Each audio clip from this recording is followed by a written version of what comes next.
There are things one only understands after passing through nearly half a lifetime.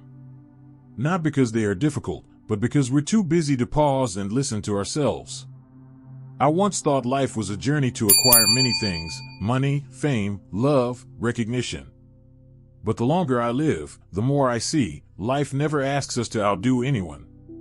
It just wants us to know who we are and be at peace with that. The 10 harsh truths I'm about to share are, in fact, not harsh at all.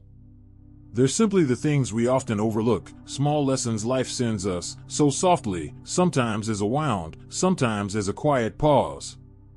If you're hearing these words now, perhaps you too have moved through a few losses, a few shaky seasons. And perhaps you need a place to breathe slowly, to feel that gentleness still lives within you in a world that rushes. Today, sit with me for a moment. Not to look for answers, but to look back, to see how those seemingly harsh things have taught us to live slower and love ourselves more. First lesson: gentle discipline, when a good figure, healthy skin, and money aren't luck. For a long time, I believed that if I found the right secret, I would look better, be smarter, and become happier. I read a lot, tried a lot, from diets and workouts to life-changing courses. But one day, while sipping a late coffee, it struck me, nothing truly lasts without discipline. Discipline, for me now, is no longer coercion. It feels like a kindly habit I give myself. It's going to bed early even when there's more to watch. It's choosing warm water instead of midnight coffee. It's keeping 10 minutes each morning simply to breathe slowly and smile to the face in the mirror. I once thought beauty required straining myself. Now I understand that real beauty doesn't come from forcing, but from living with order. When the body is cared for by small, regular things, it naturally grows stronger, fresher. Like a green plant, it doesn't need expensive fertilizer, it just needs steady watering and light. Money is the same. I once chased the feeling of needing more. But the more I had, the more I worried. Only when I learned to spend modestly, to spend rightly, and to stop, did I realize true wealth is knowing enough. Every coin saved is not just money, it's a bit of peace. These days, I don't hunt for new hacks. I simply try to keep a slow, steady, disciplined rhythm.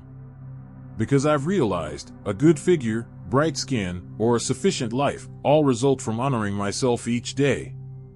No need for perfection, just sincerity.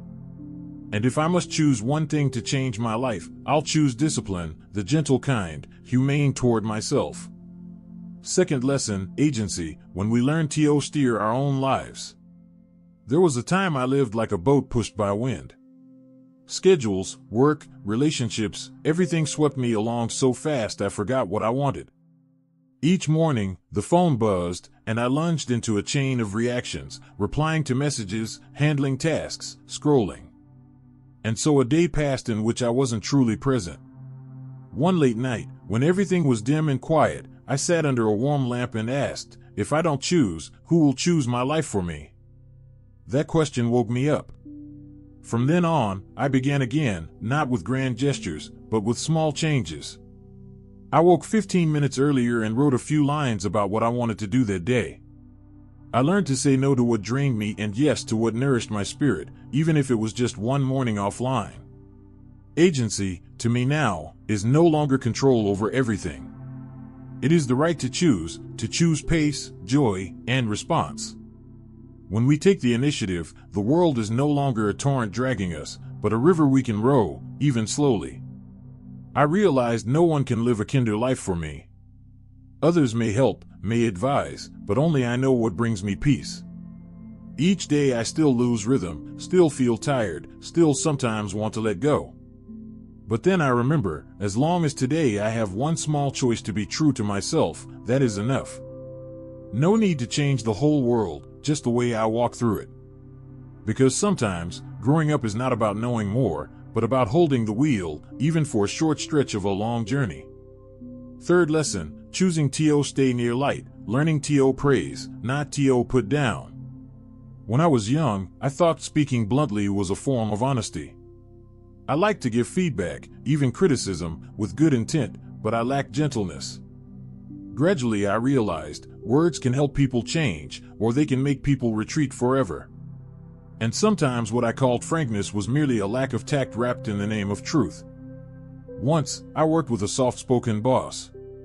He rarely praised, but whenever he noticed someone's small effort, he would say very gently, "Good job, I can see you put heart into this." Simple words, yet they made the whole team work more carefully, more joyfully. I began to understand, truly capable people don't press others down to stand taller. They use their energy to lift. Since then, I've watched my reactions. When I hear news of someone's success, I try replacing comparison with a sincere congratulations. When I see someone err, I ask myself, have I ever been there? Most of the time the answer is yes. Everyone is trying, just on different stretches of the road. Now I choose to stay near encouragers, even if their support is only a quiet presence or a smile. Beside them, my heart softens, my mind clears. They not only make me better, they teach me to become a small light for others. Life is already hard enough, I no longer want to be a critic. I want to be the person whose absence is felt with warmth when I leave. Fourth lesson, keep a private haven of peace, happiness without display. In youth, I got excited easily over good things. A new purchase, a little success, a joyful outing, I wanted to tell everyone. I thought that was connection, letting others share the joy. But as I grew, I learned, some joys are fullest when a part of them remains our own. Once, I met an old friend. He said, the longer I live, the more I see that what's most precious can't be photographed and can't be posted. Simple words, yet unforgettable. Because truly, the more we want to display, the easier our peace slips away. A congrats may come with a jealous glance. A compliment may carry curiosity. And often, people aren't bad, human hearts are simply changeable. I began to practice silence. Not out of fear, but to savor my joy. I still share with a few close ones who genuinely want the best for me, that's enough. The rest, I let the beautiful things rest quietly in a small drawer of my heart. Now I only want to show off what time cannot take, health, attitude, and kindness. I believe if a person can be peaceful, grounded, loving, and light, then even without words they will glow in their own way. Keeping a bit of privacy is not selfish, it is protecting what is precious. Like a small candle, take it out into the wind and it will soon go out. Shield it well, and it will burn longer, brighter, in the gentlest way. Fifth lesson, seeing our parents, and seeing ourselves in them. There was a carefree, thoughtless season in my youth. I thought parents were born to be strong, to endure, to bear everything for me. I once blamed them for not giving me a fully provided childhood or what my friends had. But the older I grow, the more I understand, no one on earth can give us everything, except a parent's love.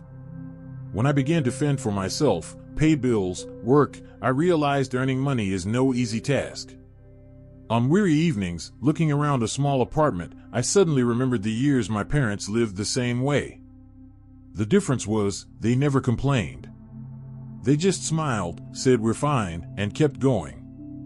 Now, whenever I go home, I notice more silver in my mother's hair, more lines on my father's hands, and my heart swells with tenderness, gratitude, and a little guilt. There are thank yous unsaid, hugs still awkward. I see that when we're young, we imagine love must be grand and loudly shown. But parents never needed that. For them, if their child is safe, that is enough. I no longer fault my parents for what they couldn't do. I simply thank them for what they quietly carried. Every generation bears its own burdens. Our parents labored so we could study. Then it becomes our turn, so our children can live better. Life turns like that, and if one generation pauses, understands, and loves, perhaps real happiness begins there. Now, when I think of my parents, I just want to go home, sit for a plain meal, and hear their old stories. Sometimes love isn't in the grand gestures. It's the moment we sit beside each other, in silence, knowing we still have one another. Sixth lesson, learning to let go, and choosing to stay with relationships that love us. For a stretch of time, I tried to keep every relationship. I replied to everyone, helped whoever asked, showed up for every call. I feared that silence would make me seem cold. I feared displeasing, being forgotten, being judged. But the more I tried to please everyone, the farther I drifted from myself. One day, after a long tiring day, I sat in my small room and realized some relationships aren't meant to be kept, but to teach us release. Not because they are bad, but because all that remains is habit. We talk because we used to be close, but no longer truly understood each other. We met because the calendar said so, not because we wanted to share anything new. I began curating my circle. Some I still cherish, but keep at a gentle distance. Some I still miss, but no longer need to message. And some I still love, yet we simply can't walk together anymore. Ending a relationship doesn't mean hatred. It's a way for both to be free, so no one must strain to fit another's expectations. I learned to value the bonds that bring me ease, people with whom I don't have to search for topics, fear comparison, or strive to be likable. As we mature, we don't need many around us. Just a few who listen and stay when we're fragile, that's enough. Everything else, I let time flow and naturally select who should remain. Now I understand, letting go is not loss. Letting go makes space for what is wholesome, truthful, and light on the heart. 7th lesson, learning to see people not with eyes, but with the heart. In the naive years, I judged by appearances. Well-dressed people, I admired; clumsy speakers, I dismissed. I believed finesse or status revealed one's worth. But the more I travel through life, the more I see, the world runs less on surfaces, more on the heart. I've met a janitor who smiles every morning. And a high-ranking person always scowling and tense. Who is happier? Who is richer? The answer isn't simple. Because dignity or baseness isn't in the wallet, but in the stance of the soul. Some are little schooled yet deeply wise. Some speak roughly yet think of others. Some are successful yet lonely. Because they spend life looking down, never looking across. I built a habit. Before judging anyone, listen a bit more. Before looking down on someone, ask, have I ever stood there? Sometimes, with a different circumstance, we could be them. Society tempts us to rank people, higher/lower, better/worse. But maturity teaches, everyone carries a backstory we don't know. The sharp-tongued may carry old wounds. The joyless may be holding a sorrow we can't see. I learned that respect isn't mere etiquette. It is the expression of a soul that is quieted. When we stop viewing people through the lens of rivalry, the world grows gentler in an instant. I no longer try to decide who's above whom. I just want a heart soft enough to meet anyone with kindness. 8th lesson, when love is no longer a promise, but a decision to stay. I once thought love was made of big things, candlelit dinners, sweet words, the early rush of feeling. But as years pass, I see true love doesn't lie in what dazzles, but in what remains after the dazzle fades. There were times I watched friends part ways. They loved deeply, survived hard years together. Yet when life was well provisioned, they couldn't find each other in the big house. I didn't understand at first. Later I realized, in scarcity, people need each other to stand. In abundance, they must learn to stay for love, not for need. And that is a greater trial. Love isn't only about standing together in hardship, but about sitting silent together in calm. When the other is no longer as exciting as at first, and yet you still want to sit near them, because there is familiarity there. When you no longer need to prove, no longer need to be fully understood, you just want to be beside, lightly, naturally. I see that men are tested by abundance, women by scarcity, yet in truth, both are tested by time. To love someone long requires not only feeling, but also forbearance and patience. Now I don't expect perfect love. I just hope for someone who still chooses to sit with me, even when everything around has changed. Someone who doesn't have to say forever, only needs to look at me each day with the eyes of peace. Because in the end, love isn't gripping tightly, but walking together through years with tenderness still in the heart. 9th lesson, when illness teaches that health is everything we have. There was a time I lived so fast I didn't notice my body was tired. Strong coffee in the morning, skipped lunch, late nights for deadlines. I thought I was young, strong, and that a little tired was nothing. Until one morning I woke to a strange heartbeat, heavy breathing, and a wavering fog. Sitting in the clinic, hearing the doctor say you just need rest, I realized some things seem small, but once lost, nothing can buy them back. Health turns out to be something we only value at the edge of losing it. Money, reputation, relationships can be rebuilt. But this body, there is only one. It quietly bears the pressures we create, the anger unspent, the sadness we tuck away. One day it can't hold anymore and speaks, through pain, through illness, through silence. After that, I slowed down. I no longer stay up past 11, don't skip meals, don't drink coffee when I'm sad. I walk each afternoon, breathing as if one more day to live were a gift. I also let go of relationships that wear me down. Keeping them just to avoid loneliness, in the end, empties me more. Now, when I see elders who still smile kindly, walking slowly but steadily, I see a model of true wealth. Not wealth of money, but of enough health to live, to love, to savor the simple. Some things, the more we chase, the farther they get. But with health, if we simply stop, we draw nearer. These days, each morning I wish only this, to wake in peace, enjoy a good meal, take a full breath, and remember that living slowly is how we say thank you to life. Final lesson, in the END, the one who stays is not the best, but the one who doesn't leave. One afternoon in a small cafe, I saw an old man pushing a wheelchair with his wife. They said nothing, just moved quietly side by side. The sun tilted, laying light on two silver heads. That scene stays with me. For years we've spoken so much of love. But with time, I've come to believe love isn't in vows or gifts, but in who is still there after everything. When we're young, we love for feeling. Later, we stay for peace. I've seen many elderly couples. Some speak very little, sometimes argue, yet the next morning they still share breakfast and ask, "Had your coffee?" It turns out long love isn't always sweet, it is learning to accept each other's rough edges. Life is not easy, we all get hurt, get tired. But if someone still chooses to sit beside us, not leaving, that is the greatest blessing. Children will have their own families, close friends will be busy, relatives will check in only briefly. Only a life partner will pass with us through meals, through sleepless nights, through frailty. I think, in the end, love doesn't need romance, only presence. No need for "we'll love forever," only today, I still choose to be here with you. Because when time passes, what remains isn't beauty or talent, but tender regard and the decision to stay. If you are lucky to have someone to walk that final stretch with you, please stop weighing right and wrong.